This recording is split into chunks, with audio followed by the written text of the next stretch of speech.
I'm Robert Cardoza, and you're watching On the Street. This is the intersection of business and politics.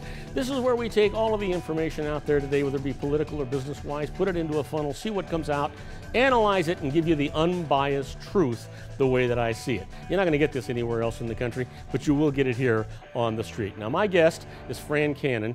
Fran Cannon has owned Fran Cannon Teaching for about how long, Frank?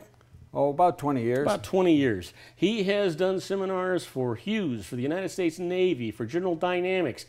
He is a dynamic man in his own right. He has an MBA, and he also has a CMA, yeah. And which is basically contract management, a master's degree in contract. And so he's a very knowledgeable man, and he's going to tell us today about the critical secrets on how to build a multi-million-dollar business. And you know what? It's not that it's all that hard. You just need to be devoted to it. Would that be about right, Fran? Oh, absolutely. Yeah. Just clarity. Clarity of what you're doing is the biggest gift you can bring to it. You ever see anybody make it that didn't know what they were doing?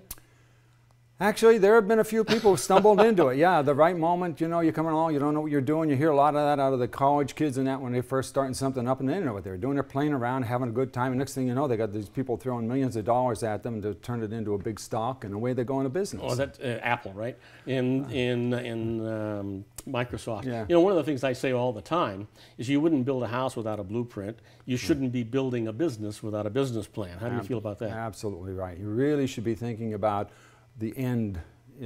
Where are you going to go, what's it going to look like, and actually your exit strategy. Even before you put the first dollar, the first page down in the business plan, you should be thinking about your exit strategy. You're absolutely right. You know, for 35 years I had my own firm, and what I did was really a mistake. I built the firm around me. Right. So that when I got to the end, when I wanted to retire, right, I didn't have a good exit strategy, because if I exited, there was no real business, because it was built around me. Right. So I had to spend a number of years revamping that, making the business the product. There you go. And unfortunately, that came to me a little late. Yeah. So, but it would be wonderful to have someone like you that is giving seminars around the country. You have a website, and we're going to be putting that up. But why don't you go ahead, before we get too far along this process, talk about your website and your contact information for those people that want to utilize your services. Well, my website is just, frankly, my name, Fran Cannon, F-R-A-N-C-A-N-N-O-N, and it's a .com. So my name, francannon.com. So very easy to go there. All your contact information's right there.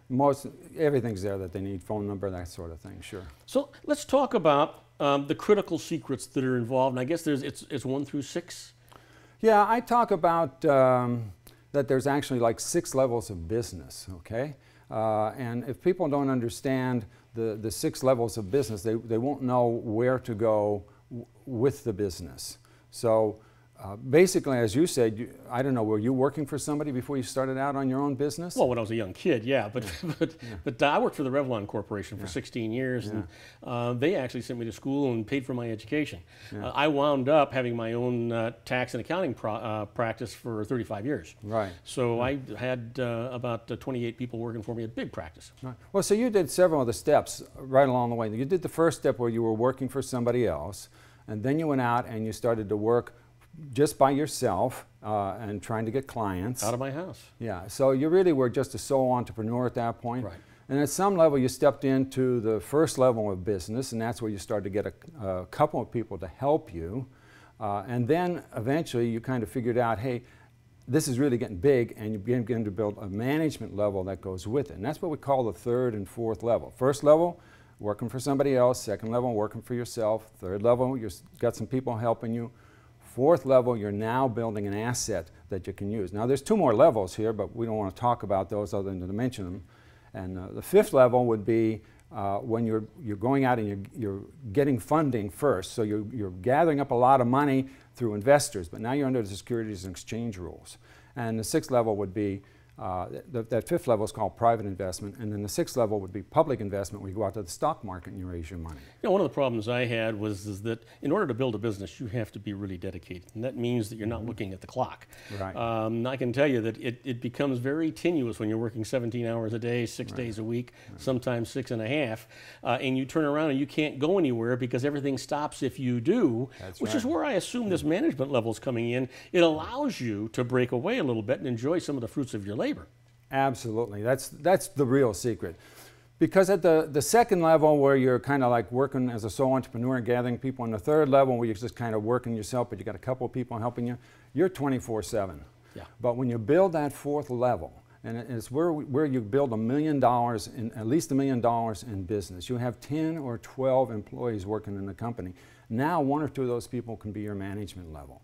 They can run the company when you're not there. Yeah. You've heard the old Gerber thing about working in your business versus working on your business. So when you move to that management level, that upper level, the executive level of that, what we would call mid-level business, you are now working on the business. So that's where you want to be. So when we're talking about those 6 levels, I'm assuming it's very much like a living business plan where you are going to modify each one of those levels as you grow within it.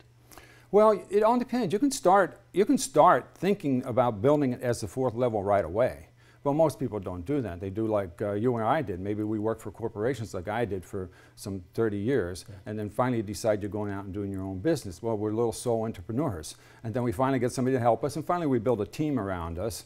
I've had in my training company 7 or 8 coaches working for me. So you get to that level to where finally you can pass off some of the work, some of the control, some of the management on to somebody else. And what happens is that this marvelous thing happens. It becomes an asset you can sell. You know, it's amazing. It's almost like magic, Fran. I used to tell people that I was a 35-year overnight success. Yes. You know, just one day, there was some security that's built up that you weren't even aware was happening. Right. You just kept plugging and plugging and plugging, and the very truth was, you know, the dollar you took home wasn't the most important one. It was the dollar that kept you alive for the business that was important to you. Right. Yeah, it's what you call above the line or below the line. If you're just below the line and you're not quite making it, you have heartache all the time. Yeah. When you're just above the line and you just finally have a little bit of money coming in that you can reinvest in the business, now you can begin to grow the business. Now you can begin to think about it. But you really have to have that plan in place that you're going to build $1 million business, that you're going to have a management team, and then as you're building the success, the money will come to you out of the banks and the Small Business Administration that they'll finally lend to you. We're going to continue this conversation with Fran coming up. I will remind everyone that you're watching On the Street. This is the intersection of business and politics, and Fran is just the guy we need to be talking about so you can make critical, prudent judgments when it comes to your business. I'm Robert Cardoza.